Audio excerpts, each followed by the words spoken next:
اعوذ باللہ من الشیطان الرجیم بسم اللہ الرحمن الرحیم۔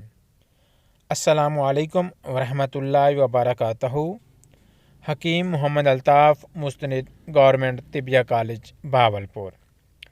ناظرین، آج کا جو میرا موضوع ہے وہ ہے شلجم کے حوالے سے کہ شلجم کے طبی فوائد کیا ہیں۔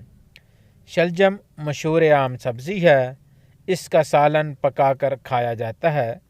رنگت کے اعتبار سے سفید و سرخ، ذائقہ قدرے شیریں، مزاج اس کا گرم تر درجہ اول ہے۔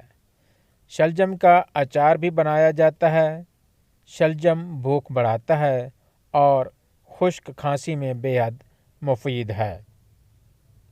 یہ قبض کشا بھی ہے اور معدے سے ریا کو خارج کرتا ہے، جسم کو طاقتور بناتا ہے اور بدن کی کمزوری کو دور کرتا ہے، جگر کو طاقت دیتا ہے اور پتھری کو توڑتا ہے کیونکہ یہ مدر بول ہے۔ خون سالے پیدا کرتا ہے اور مصفی خون بھی ہے۔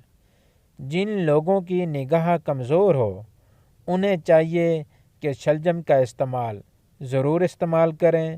اس کا سالن پکا کر اس کو بالکل چبا کر وہ استعمال کریں تو ان کی نگاہ جو ہے وہ تیز ہونا شروع ہو جائے گی۔ سالن بنا کر استعمال کریں یا اس کو کچا بھی کھایا جا سکتا ہے۔ جلدی امراض کے لیے بے حد مفید ہے۔ بواسیر، خونی آبادی میں اس کا کھانا بے حد مفید ہے۔ درد معدہ، فم معدہ اور السر معدہ والوں کو اس کا شوربہ پلانا انتہائی فائدہ مند ہے۔